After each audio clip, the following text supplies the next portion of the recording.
Coming up tonight on Murrow News 8, a student is accused of murdering a teacher in Massachusetts. Plus an update on the Obamacare website difficulties. And how a type of food may be harming your dog. Those stories and more tonight on Murrow News 8.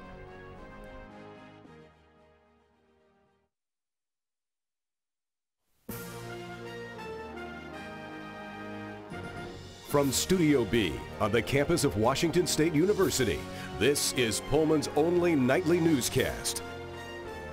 This is Murrow News 8. Good evening, I'm Rachel Trost. And I'm Jim Cobb. Thanks for joining us tonight. A 14-year-old in Massachusetts was arrested earlier this morning after authorities say he murdered a high school math teacher. The teen, Phil Chrism, appeared in court just hours after the remains of the young teacher were found. Students from the high school say the teacher was very well liked and they can't imagine what led to her murder. Law enforcement recovered the remains of 24-year-old Colleen Ritzer earlier this morning. Her accused killer, a freshman student at the high school. It's a terrible tragedy for the entire Danvers community. Authorities began investigating when Ritzer was reported missing late last night as she did not return home from work. Investigators searched the school and they say they found blood in the second-floor bathroom. Ritzer's body was subsequently found in the surrounding woods. She is being called a well-liked teacher by Danvers teens, one who is very involved with her students. She would often tweet out her homework assignments and post encouraging words to students on her blog. Wonderful lady. Couldn't say enough about her. She was always the teacher to go the extra mile for students. By such assault and beating, did kill the 14-year-old male accused in the killing is being charged as an adult. He was reported missing yesterday after not returning home from school. The teen was eventually found wandering the street past midnight. He is due to make his next court appearance on November 22nd. Police have not yet released any information on how the young teacher was killed or any possible motive. This is the second incident this week involving the murder of a math teacher. A 12-year-old boy shot and killed teacher Mike Lansbury in Nevada on Monday before turning the gun on himself. Here at WSU, students say they are shocked with the recent frequency of violence at schools. I think it's just really sad, honestly. Like, I have a hard time understanding what would drive someone to do that. And I think it's just such a hard issue to try and talk about and prevent because there's so many different opinions. The fact that they're so young, I mean, the fact that anybody's killing, but the fact that they're so young, you know, it's kind of appalling, you know. These two instances have brought back up the debate on whether or not to arm teachers and faculty members at the nation's schools. A proposal to do just that is currently being examined in Sandpoint, Idaho. However, no official decision on that proposal has been made yet. WSU police are looking for two suspects who attempted to break into WSU's Transportation Services building last week. Police say that suspects entered an alleyway between Valhalla Bar and Grill and a transportation building. The suspects attempted to break in, but were interrupted by a WSU Parking Services employee. Video surveillance of the alley showed the suspects returned later to try to break in, but were unsuccessful. Transportation Services say the damage to the door and the lock came out to $500. Another victim has come forward saying she has been abused by a former WSU administrator. Pullman authorities say Judd Priest has been charged with a second count of sexual abuse.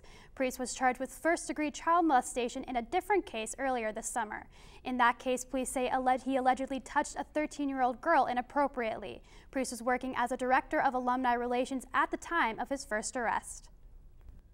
A Spokane man who shot and killed his brother yesterday is being charged with second-degree murder.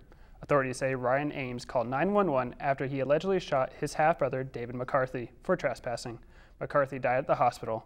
The two men were seen arguing in Ames' front yard. The man alleges his brother had a history of violence. Whitman County is facing tough decisions with next year's budget. The county is estimated to have a deficit of more than $1 million. The drop in funding is said to be due to rising expenses and decreasing revenue. An effort to balance the 2014 budget is leading to reductions in services provided by the county. Commissioners say options for increasing revenue are slim due to the decrease in state support each year. Moving to national news, the new healthcare.gov website is still experiencing difficulties. Today, Kathleen Sebelius, the Secretary of Health and Human Services, said the main problem is traffic volume. We had an enormous volume, and the volume both caused some issues to show up and exposed some additional issues. People can't get through it as quickly as possible. Sebelius went on to say that President Obama was not aware of the website's shortfalls when the site launched. Some Republicans have called for Sebelius to resign. The GOP are using the technical fiasco to continue to push for the defunding of Obamacare. A White House National Security Office official was fired after criticizing the Obama administration on Twitter. Jofi Joseph was part of the National Security Council. Joseph posted on the NatSecWonk parody Twitter account. You can see a few examples of his tweets that reflected poorly on the president. Joseph apologized today to those he insulted. I don't know about you two, but I'm really loving this fall weather. I know, it seems like it's been really great outside lately. Bridget, can we expect more of this? Well, you're definitely going to be happy with my weather report tonight. Stay tuned for that after the break.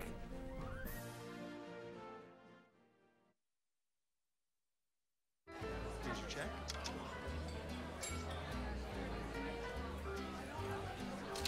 Oh, you got it. You know, since I got rid of my car, I really enjoy walking. Okay. God, no. Getting pulled over for buzz driving could cost you around $10,000 in fines, legal fees, and increased insurance rates. Oh, you're home early. You live with your mom? That'll set your game back a few years. Buzzed, busted, and broke. Because buzz driving is drunk driving. Welcome back to Murrow News 8. I'm Bridget Larson with your weather this evening. And today's sunshine is cooling off into a clear night at 54 degrees. Definitely not the low temperatures we were expecting for late October. Definitely warm. And looking at tomorrow, we're kicking off the morning with some sun and moving into the afternoon at 85 and a clear night with 85 in the evening. That's a great opportunity to go stargazing at the WSU Observatory. And looking at our state map over on the east side, we've got mid to high 60s, very warm for this time of year. And over on the west side, we're keeping it at mid 50s. And looking further into the week, we've got sunshine, cooling off as we get into Monday and Tuesday, but definitely still warm and comfortable.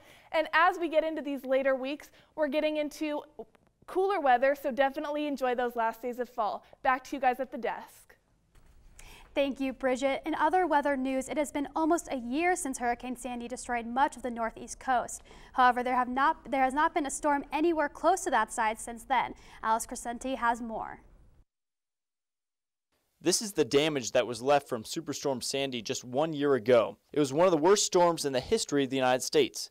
Sandy killed 72 people and caused more than $50 billion worth of damage, which makes it the second costliest hurricane behind Katrina.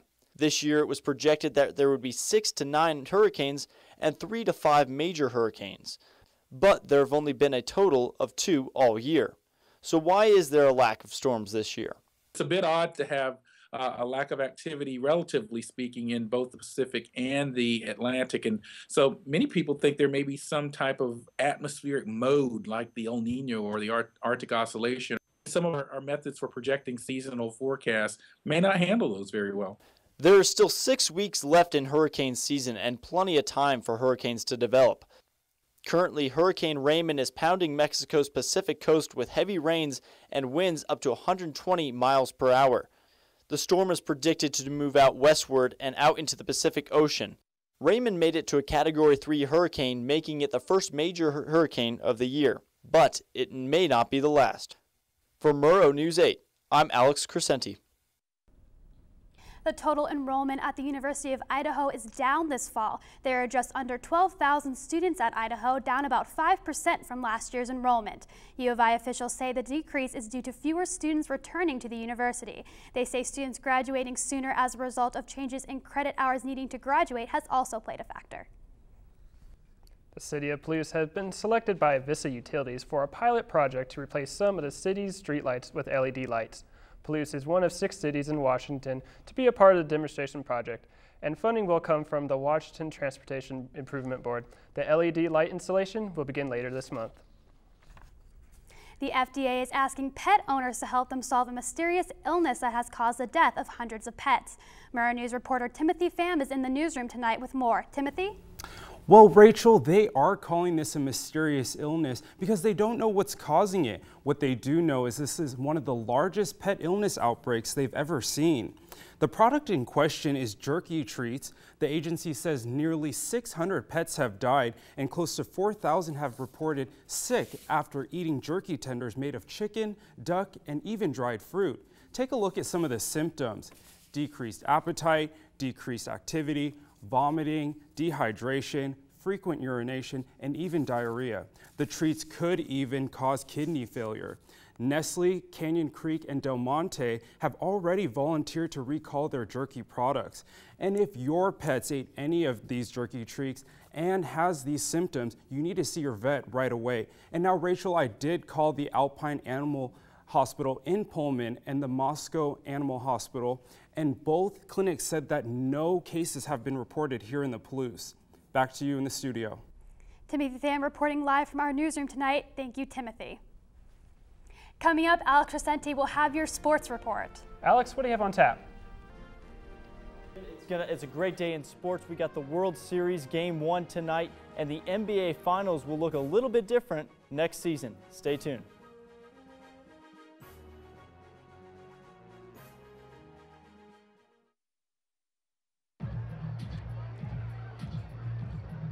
If you drive buzzed, it could cost you around $10,000.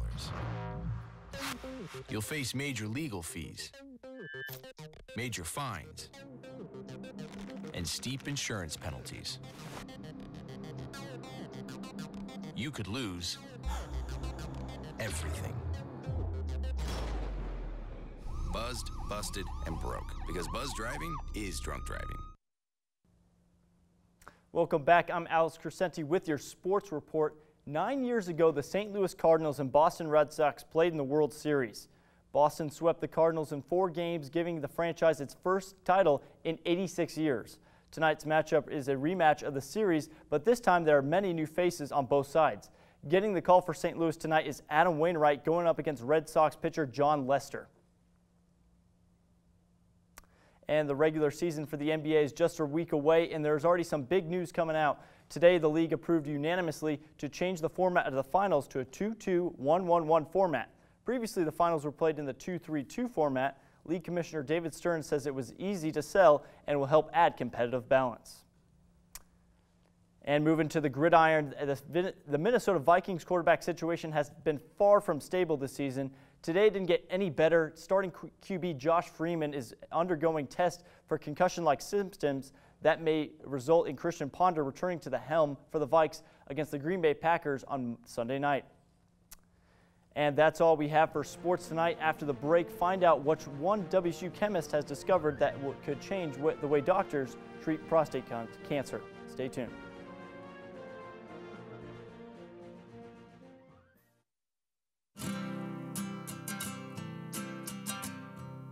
Every day across America, excess food is gathered by a network of good people at local food banks, giving hope to millions of children who struggle with hunger. They've earned their wings, and you can too. Together, we can solve child hunger. Support Feeding America and your local food bank at feedingamerica.org. Welcome back. A WSU chemistry professor says he's developed a new approach to detecting and treating prostate cancer. Professor Cliff Burak's strategy involves using enzymes produced by the cancer cells to detect the disease. Berkman says this method allows doctors to specifically target cancer cells and destroy them from the inside out. Currently, prostate cancer is the second leading cancer in males across the U.S. Halloween is only a week away, which means it's pumpkin carving season. However, these people in Florida are adding a new degree of difficulty to the task. Not only did these participants dive 30 feet underwater, but pumpkins are naturally buoyant. Still, the group carved impressive jack-o'-lanterns. It looks like we may have a new October sport in our hands. That's all the news we have for you tonight. Good night.